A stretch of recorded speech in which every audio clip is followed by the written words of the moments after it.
Greetings, everyone. Angel here in Costa Rica. Welcome.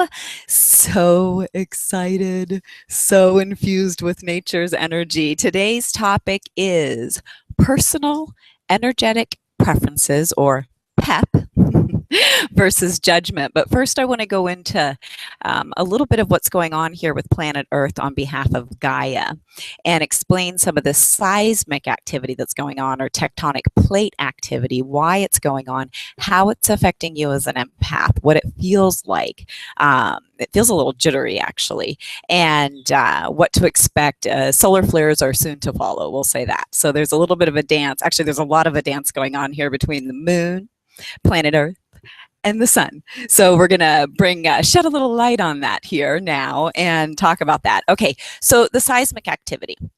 You'll notice that I snuck in a couple of live episodes ago and called a galactic meeting to order, and we invoked angelic human law. Now, one of the meanings of angelic human law is that we get around those pesky human land ownership energetic rights laws. So when I say checkmate, as an empath, that means this: we do not have to abide by what humans believe is their ownership of the ethereal energetic properties of any land anymore. So we are currently aligning the serpent of light. Hi, Greta. Welcome. We're currently aligning the serpent of light, and it's an electromagnetic field. It's an electromagnetic tuning that's happening on planet Earth that is, first of all, attuning nature. And then it's also going to offer an opportunity for humans to attune to the electromagnetic field of nature and Gaia as well, too. So again, we are not bound by anything than the greater good and the divine will and the wishes of the soul of this planet, which is Gaia. And that is to restore the ethereal energetic properties of this planet. So we're in the process of doing that. It's causing some tectonic plate movement really around this area in Costa Rica as well too. Nicaragua had a large earthquake, and sending many blessings to that area.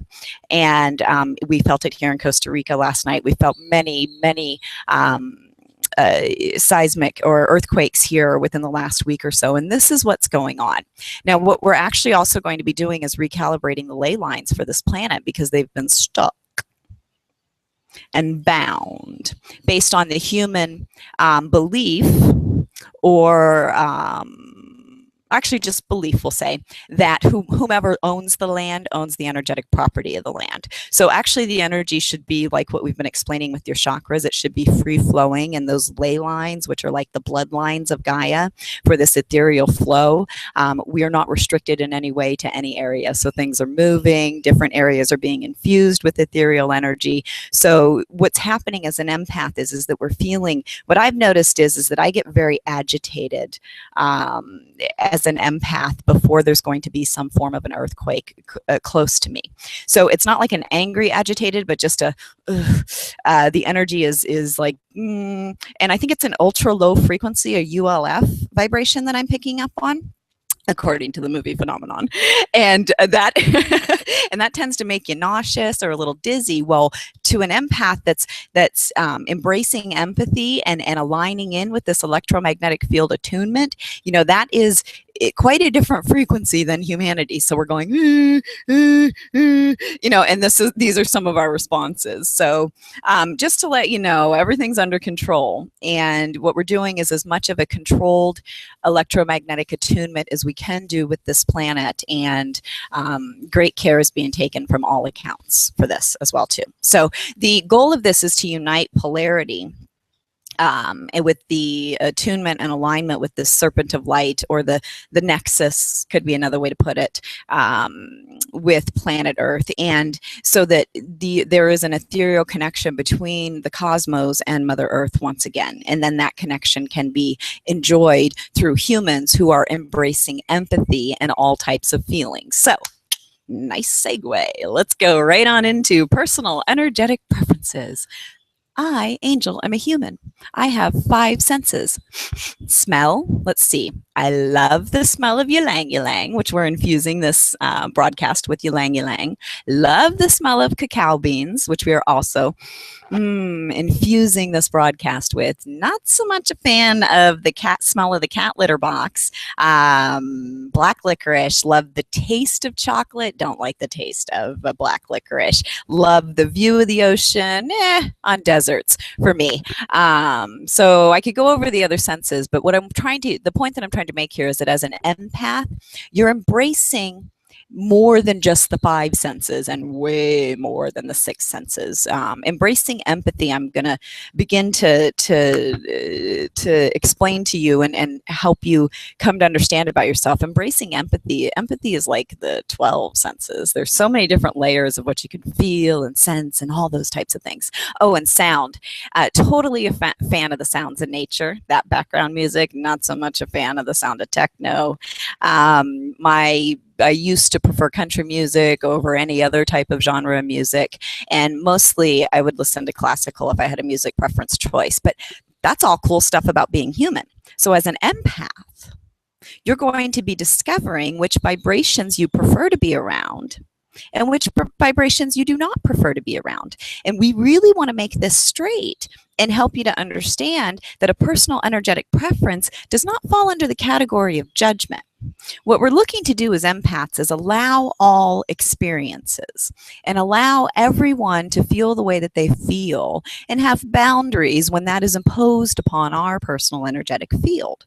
And when you have that boundary and you say that, hey, hello, whomever, I see that your current energetic state is anger, egoic, whatever, by all means, carry on. I don't choose to go and walk into that storm.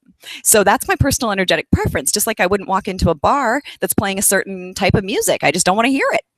That's cool. That's okay. As humans, we accept that. We believe that that's okay. So it's also okay to say, I'm not so much a fan of certain vibrations. These are things that I may have listened to and danced to this tune before, but I'm currently abolishing this tune within my own personal energy field. So I'll tune into this within mine and tune it out if I so choose. And if at any point in time I want to experience anger, or I want to experience this, or I want to experience anything, I'm going to be embracing it all and allowing it within my own field as well too. So if you're discerning that there's a certain vibration, good morning, Tamra. If you're discerning that there is, much love to you, and that a certain vibration is distasteful to you, that's not judgment.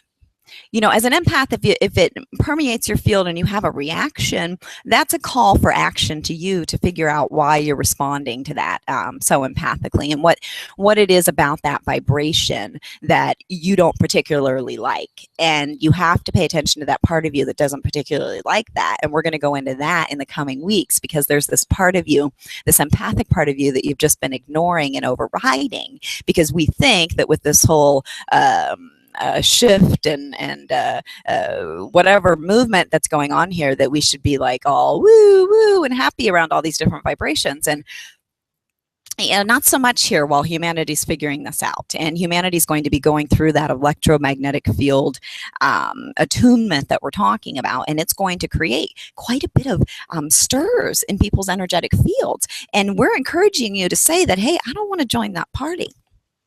I don't want to go to that dance music. I don't want to taste that. I don't want to feel it. I don't want to sense it. And that isn't like, I don't, you get into all those verbiages about whatever you're saying no to comes in, and this and this and that. I mean, this is just your absolute right, Jennifer. Your absolute right as an empath to say, I prefer this over this. And if I'm gonna get into that little dance that you're doing right there, I'll take care of it within my own field, because I'm sure that I could find it within my own field and play amongst myself with it as well too. So we want to really, really open up this dialogue from that angle about you embracing the empathic part of you that finds certain variations of energetic vibrations distasteful. Plain and simple. Now, if you're projecting and blaming someone else for whatever discomfort you have, that's a whole other ball game. But as a personal preference taste, when I choose a restaurant, I look to see what type of food they're serving to see if I want to go eat there. So if I'm looking at a person's energy field, I look to see what type of energy they're serving to see if I want to be anywhere around that. That's not judgment. That's me going, okay, nice tune you're playing there. Carry on. I'm going to go about my own business. That's okay. That is so okay. I'm not blaming anybody for anything. I'm saying carry on and knock yourself out. So that is actually, I knew this was going to be, we're not even 10 minutes into it. I knew that we were going to very quickly get to the point on here because it is that simple. You're embracing the empathic senses within you. And as we go through this alignment and attunement, it's okay to say, I don't like the taste of that. Now, let's go into the question and answer. I see Greta from Norway, Tamara from the US. And if you have any questions about how to handle someone's reaction to your personal preference, then by all means, jump on in here, or any questions about the seismic activity or Gaia or whatever. And I'll get to your questions with that. And what I want to do is, let's go over judgment and how ingrained judgment is in an empath's understanding of energy. This is kind of on purpose. These are part of the beliefs that we're here to unwind, very much so like if you own the land, you own the ethereal energetic rights to the land. That belongs to Gaia. Okay, and whomever Gaia chooses to share that energy with, and she's choosing to share her energy with those who are partnering up and creating win-win-win scenarios. And the win-win-win is humanity, the environment, the planet. When you come into these types of agreements, you've got nature behind you from all different types of aspects. So when you get into this topic of when you set your boundaries as an empath, and someone reacts or responds with the egoic response of someone that their mind thinks they're being judged, that's when you want to step back as an empath, nurture your mind, nurture that inner light child, that empathic child within you who's saying, I don't care what the words are that's coming out of this individual's mouth. I don't enjoy the vibration, and it's not a tune I want to dance to. And you step back and you nurture that part within you and say that it's okay. It's so okay to not enjoy that tune. And we're going to allow that individual to play that tune as much as if you like wearing the color white or you don't like wearing the color white. And have that conversation with yourself. Because if you begin to try and explain yourself to whomever it is that is engaged in taking offense to your perceived judgment, that never goes well for the empath, because the empath is desperately attempting to see all angles of it.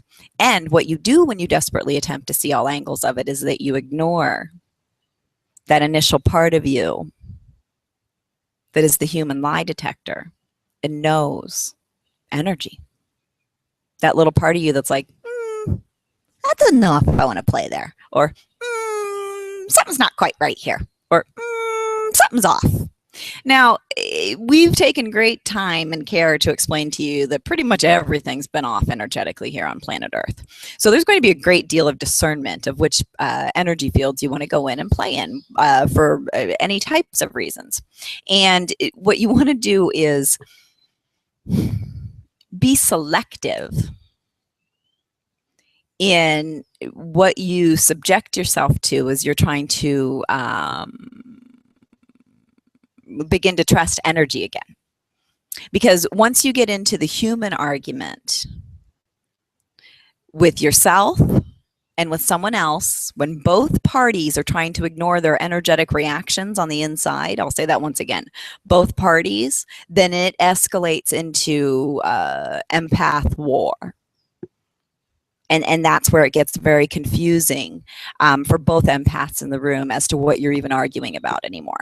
And when it would be much better served to take a look at that little blip of an initial reaction that you have within your personal energy field and go, to that little empathic child within you who's just learning again to find her wings or his wings in this world, and say, "Ooh, what you sensing?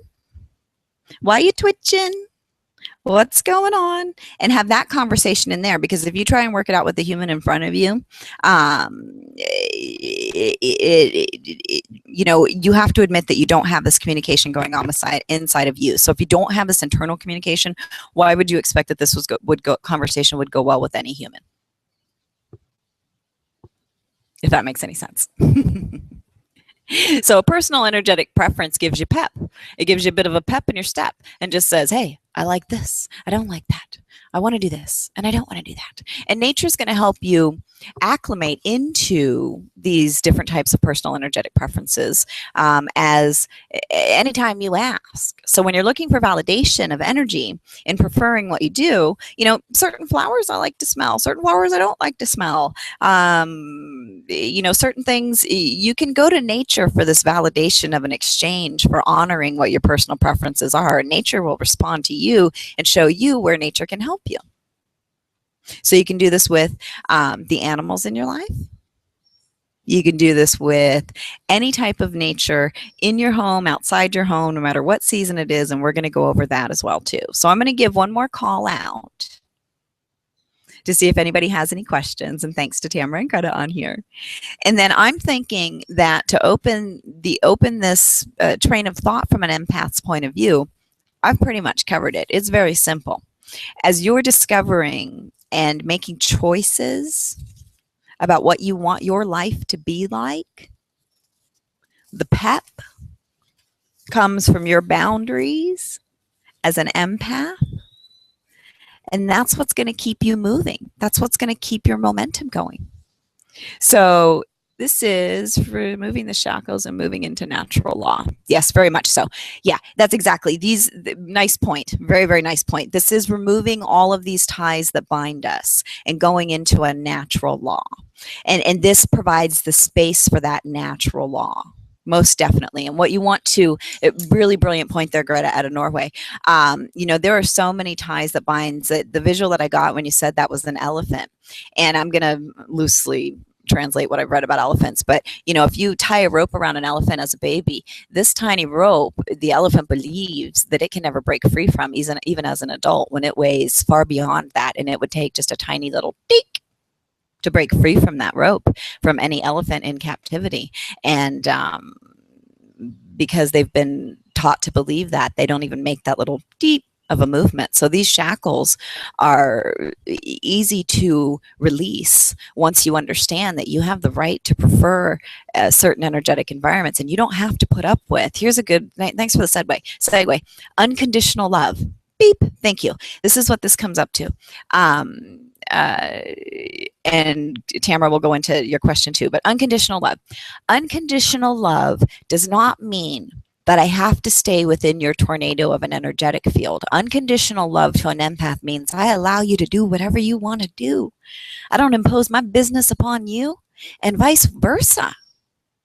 You know, this is where we get rid of the notion that things have to be a certain way, and as a human we believe that we just need to put up with whatever, and a lot of that programming comes from being as a child, and the energetic environments that we had to put up with our family and school and religion and those types of things. And so we just learned that we just basically had to roll over, and that we could never just do that little movement to remove these shackles and their beliefs. And I believe that it's okay to prefer whatever energetic vibration you like. And if my vibration isn't suiting to yours, carry on. And vice versa. I'm going to do the same thing. So a question here from Tamara is, how can we help the nervous system remain calm so as not to overload? Tamara, very good question. And what you want to do is look to nature. Nature has been showing me like the ylang ylang oil, the essential oils, and your particular nervous system is looking to align in as an empath with nature. And nature wants very, very much so to show you the different types of things. So for instance, I was drawn to ylang ylang, the neem tree, and neem tree oil also made itself known to me as well too. I was going to do a little special on that. But ask nature to show you, just like you would ask your guides, how can I help soothe my central nervous system? And especially now with the seismic activity and then the pending solar flare activity that's going to infuse this serpent of light as it comes through here, you know, everyone's individual needs from nature, depending on where you are on the planet as well, is going to be different. So begin that dialogue with whatever's in your yard or whatever part of nature that you have in your mind. And so what you're looking for is something that has a calming, whatever is calming to the central nervous system in general, and then whatever flare of it is that you're going for. And nature has so many things that that provides us for this calming of the central nervous system, that big pharma and commerce has just completely bred you out of being able to even believe that this can work. And we'll go into how these things can naturally occur. So there's a need to naturally incur, hi Trish, all of the time that needs for healing as well too, and we'll go over that at a later date. But all of these things, when embraced through nature, can show you, because your energetic signature is particularly responding to the energetic environment that you're in. So the conversation begins with you and nature, and says, please show me how to calm it. And a lot of people will hear teas, you know, different types of things like that are very well suited. Nature's all about you. Nature's all about growing and acclimating to where you are right now. So, all right, now, so there's not a need to embrace the contrast. There's a need to, very good question, Trish, out of the US. And there's the contrast can be embraced, but it's more about allowing the contrast. Now, if you're going to embrace contrast, embrace it within yourself, okay? Because you're the only one that's going to understand the true impact of contrast, and what contrast serves to help you find your personal energetic preference. That's where you'll get your pep back, is look at the contrast within you. So embrace that contrast where you say one thing and feel another, to where you may be just not ignoring your own energetic needs. That's the contrast that can be easily remedied right now within you. So looking at the contrast in someone else and expecting that to change because you're embracing a more, as an individual, or any human is embracing this peace and love and rainbow thing, is also an exercise in futility, because there exists a great contrast within us, whether it be shadow and light, the disconnect between the empath in us that instantly goes, don't like that so much, and the mind that goes, but you're supposed to like that. It's supposed to be unconditional love. You're supposed to be able to be around any of that. You know, that's the contrast that you want to hunt down within yourself and say, I call BS on those thoughts. No, you're not supposed to have to go play in someone's sandbox that just because they're a blood relative, or because someone introduced them into your life or something along those lines. That's where contrast is embraced, is there inside, and say, okay, I get it. You know, I don't have to keep eating, because I can't stand black licorice. It's like, nobody needs to tell me that I have to eat black licorice. You know, that's just a contrast. Don't like it at all. Ugh, my face goes like this. So I embrace that within in me and go, okay, yeah, that's not me judging licorice. That's me saying not so much a fan. So this polarity, you know, as the it's interesting that you picked up on that too as well, Trish. Very, very well done. That it's to unite polarity. Now, it's to unite polarity within Gaia and unite polarity within yourself when you're embracing empathy, and then to allow the polarity and allow the preferences till you get to this even part of you that's like, okay, this is my dance tune, this is your dance tune. When we get together, we have a certain melody, and either I like that melody or I'm not a fan of that melody when we get together, and it's okay, just like it's okay to choose this restaurant over another. I hope that covered it. Great questions. Absolutely great questions. Again, I can't say enough that to begin a dialogue with something that's going to help validate these movements of energy within you, it should start with nature. and asking from your frame of reference, how nature, what can you provide to me right now where I'm at, whether that be the time of season, and those types of things, and there'll be answers just popping up left and right. And also, don't be surprised if it's something that you've already tried that comes up and you'll be like, oh, that didn't work. And yeah, we're going to remind you of this. Pretty much everything that everyone's ever tried has never worked before, because the ethereal energetic flow is currently being restored. So whether it be a modality of healing, any genre of anything, they all, because if we found something that had worked, I promise you, you and I wouldn't even be having this exchange of energy. Okay, so we need to get that straight in our heads right now too, is that we'll be revisiting old things. We're not reinventing any wheels here. Nobody's re-talking about any energetic practices that are like going to stun the world. We're getting very much so back to natural law, as Greta put it, and very much so back to really understanding what it is when someone says something as innocent as one with nature, own your life. Like I used to say, when I'd be like, oh, that's what you mean. And in embracing that part of us. So there's absolutely been no human on this planet that's been able to sustain an ethereal natural flow for any ongoing basis. So if nature says something to you and reminds you of something that you've already tried, go, fair enough, I'll try it again. Now, please re-explain to me, and then release whatever disappointments you had about when it didn't work, or why pharmaceuticals have trained you that when you take a pill, you get this instant response. And you're like, okay, this is what I want nature to do. Now let's take a look at nature. You plant a seed, it takes a little while for the tree to grow. Okay, so once you come to terms with that in your human mind and allow that healing that you've already tried to really infuse you, and then match it with the ethereal energy, and then figure out whatever that disease is that's keeping that within you as well too, then we're going to really rapidly move into self healing on an instantaneous level. Okay, but only until we realize that we have been shackled by big pharma, by the medical industry, by psychology, and all those types of things, into believing that healing goes a certain way. And no matter who you are, where you are, unless you've been in a cave for your entire life, you believe some sort of part of this. And you also believe that you have to spend very, very, very, very, very large amounts of money to do it. And nature's still kind of shaking her head going, I'm right here. I'll help.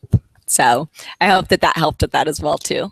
Gosh, amazing questions, you guys. All right, we've got about 5 minutes if anybody wants to pop in there, and yeah, really, really embrace that elephant analogy and realize that we're kind of all the elephants in the room. Going, oh, you mean I don't need this rope? Bing. Oh, you mean I don't have to put up with such and such? You mean I don't have to let the opinions of others or whatever, I don't know, pick a topic for an empath. That's why the empaths, it's not the sixth sense, it's the 12, it's all 12 senses together, amplified in a really glorious, harmonious symphony within yourself, where you embrace all of the polarities of when you want to get mad and pitch a fit, get mad and pitch a fit, and for whatever reason you can do that, and that's all cool within you as well too. So none of us are looking to go for the rest of our lives, and just not have reactions or be human or have fun. So that's not the goal.